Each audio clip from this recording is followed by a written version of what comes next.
Hello friends, ఎలా ఉన్నారు? అందరూ బాగున్నారా? ఈరోజు మనం ఏం చేద్దామంటే ఒక లీజర్ లైన్ని జిపాన్ ఓఎల్టీలో ఎలా కాన్ఫిగరేషన్ చేయాలనేది అయితే తెలుసుకుందాము. దానికోసం మనము ముందుగా ఓఎల్టీని కాన్ఫిగరేషన్ చేద్దాము. ఓఎల్టీలోకి వచ్చిన తర్వాత ఓఎల్టీలో వీలాన్ అయితే కాన్ఫిగరేషన్ చేసుకోవాలి. దానికోసం నేను వీలాన్ అయితే యాడ్ చేస్తున్నాను. సో వీలాన్ అయితే 1732 అనే వీలాన్ అనమాట. సో నేను వీలాన్ అయితే యాడ్ చేశాను. 1732 కొట్టేసి యాడ్ క్లిక్ చేశాను. సో ఇక్కడ వీలాన్ అయితే క్రియేట్ అయింది.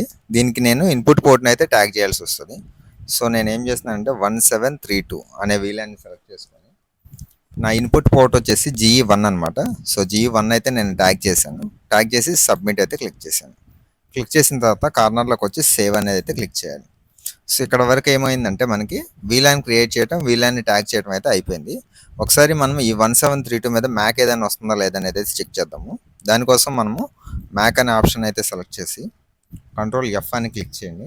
1732 అని అయితే కొట్టండి. ఓకే, 1732 అని కొట్టినప్పుడు ఏమవుతుందంటే మనకి ఇక్కడ మ్యాక్స్ రిలీజ్ అవుతాయి. చూడండి, ఆల్రెడీ 1732 మీద జీపాన్ నుంచి ఓఎన్యూ నుంచి ఒక మ్యాక్ వస్తుంది. At the same time input నుంచి అయితే ఒక మ్యాక్ వస్తుంది. సో మ్యాక్ రీచబుల్ ఉంది ఆల్రెడీ. మనం దాన్ని రీకాన్ఫిగరేషన్ చేస్తున్నాం కాబట్టి. సో మనం ఏం చేద్దామంటే ఇప్పుడు మ్యాక్ ఆల్రెడీ మనకు రీచబుల్ అవుతుంది కాబట్టి ఓఎన్యూ కాన్ఫిగరేషన్లోకి వచ్చి ఏ ఓఎన్యూలో చేయాలనుకుంటున్నామో ఆ ఓఎన్యూని అయితే సెలెక్ట్ చేద్దాం. సో నేను ఈ ఓఎన్యూకి చేయాలనుకుంటున్నాను. కాన్ఫిగ్లో క్లిక్ చేయండి. క్లిక్ చేసిన తర్వాత ఇక్కడ మీరు సెలెక్ట్ చేసుకోండి. ఆల్రెడీ మీకు ఇక్కడ ఏదన్నా కాన్ఫిగరేషన్ చేసి ఉందా లేదండి, jump port, service port, VLAN tag చేసి ఉందా లేదనేది. సో చూడండి, ఇక్కడ అయితే నేను ఆల్రెడీ ముందుగా రాశాను అనమాట. సో ఇక్కడ ఆల్రెడీ డిటెక్ట్ అయ్యి ఉన్నాయి. ఇక్కడ కాన్ఫిగరేషన్ అయితే దీంట్లో ఏం లేదు. మనమైతే కాన్ఫిగరేషన్ చేద్దాము బ్రిడ్జ్ మోడ్లో. దానికోసం మనము ఇక్కడ వ్యాన్ ఇండెక్స్ దగ్గర న్యూ అని పెట్టుకొని మనం bridge leisure line road mode కాబట్టి బ్రిడ్జ్ మోడ్ ఇస్తాం కాబట్టి బ్రిడ్జ్ అనేది సెలెక్ట్ చేసుకోండి. వీలాన్ మోడ్ వచ్చేసి 1732 అనమాట. ఓకే, క్లిక్ చేసి ల్యాన్ 1 అండ్ ల్యాన్ 2 అంటే కస్టమర్ అక్కడ ఆ రెండింటిలో ఏ పోర్ట్లో అయినా పెట్టుకోవచ్చు అనమాట.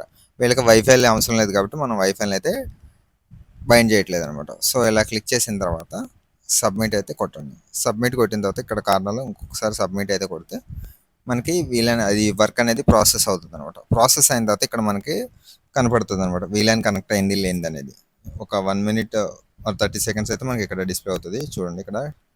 సో చూడండి ఇక్కడ 1732 ఆల్రెడీ వీలాన్ అయితే కనెక్ట్ అయిపోయిందంట. ఇలా అయితే మనము జీపాన్ ఓఎల్టీలో వీలాన్ ఆర్ లీజర్ లైన్లు అయితే కాన్ఫిగరేషన్ చేసుకోవచ్చు. ఓకే, ఇలా కాన్ఫిగరేషన్ చేసిన తర్వాత మ్యాక్ రీచబిలిటీ చెక్ చేసుకోవాలి. మళ్ళీ ఒకసారి నేను దానికి ఓఎల్టీ కాన్ఫిగరేషన్లోకి వచ్చి మ్యాక్ దగ్గరికి వచ్చేసి ఇక్కడ కంట్రోల్ F కొట్టండి. కంట్రోల్ F కొట్టి మనం ఏ పోర్ట్ మీద ఇచ్చాము, GE1 ఇచ్చాం కదా, పోర్ట్ ఐడి వచ్చేసి GE1 సెలెక్ట్ చేసుకోండి.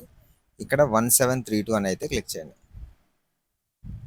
ఓకే, చూడండి 1732 అనేది GE1 నుంచి అయితే మనకి రిలీజ్ అవుతుంది అనమాట. అంటే ఇన్పుట్ నుంచి అయితే మ్యాక్ రిలీజ్ అవుతుంది. ఓకే, ఇప్పుడు మనం పాన్ నుంచి కూడా చెక్ చేయాలి. కింద పాన్ ఉంది కదా, పాన్ సెలెక్ట్ చేసుకోండి. సో మనం ఏ పాన్లో ఇచ్చామో కూడా ఇక్కడ. సో మనకి ఇక్కడ ఏమైంది, GE1 నుంచి మ్యాక్ రిలీజ్ అవుతుంది, పాన్ నుంచి కూడా మ్యాక్ రిలీజ్ అవుతుంది. సో మనం చేసిన కాన్ఫిగరేషన్ అనేది సక్సెస్ఫుల్గా ఓఎల్టీ ఎండ్ నుంచి అయితే అయిపోయింది. ఇలా అయిపోయిన తర్వాత ఇంకేదన్నా ప్రాబ్లం వచ్చిందనుకోండి, కస్టమర్ ఎండ్లోనే చెక్ చేయాల్సి ఉంటుంది. ఇంకా ఓఎల్టీ ఎండ్లో మనం చెక్ చేయడానికి ఏం లేదు. ఇక్కడ మీకు మ్యాక్ అనేది జీపాన్ నుంచి రాలేదనుకోండి, మన ఓఎల్టీ దగ్గర నుంచి కస్టమర్కి వెళ్ళే దాంట్లో చెక్ చేసుకోవాలి. అలా కాకుండా మనకి ఇక్కడ GE1 ఇన్పుట్ ఇచ్చాం చూసారా, దీంట్లో ఆ మ్యాక్ అనేది దొరకలేదనుకోండి, మనం ఈ వీలాన్ ఐడి ఎవరైతే ఇచ్చారో కన్సల్ట్ పర్సన్, లైక్ ఇప్పుడు BSNL కానీ లేదంటే ఇంకేదైనా third party internet service providers ఎవరైనా ఉన్నా వాళ్ళ దగ్గర నుంచి అయితే ఇన్పుట్ అయితే చెక్ చేసుకోవాల్సి ఉంటుంది అనమాట. ఇలా మనము లీజర్ లైన్ కాన్ఫిగరేషన్ చేసి అది ఎలా పనిచేస్తుంది ఏంటనేది అయితే మనం ఇక్కడ నుంచో చెక్ చేసుకోవచ్చు అనమాట. సో ఇది ఫ్రెండ్స్ ఈరోజు. సో ఈ కాన్ఫిగరేషన్ గురించి మీకు ఏదైనా డౌట్ ఉంటే కింద కామెంట్ చేయండి. మరిన్ని వీడియోస్ కోసం మా ఛానల్ని అయితే సబ్స్క్రైబ్ చేసి ఫాలో అవుతూ ఉండండి. Thank you.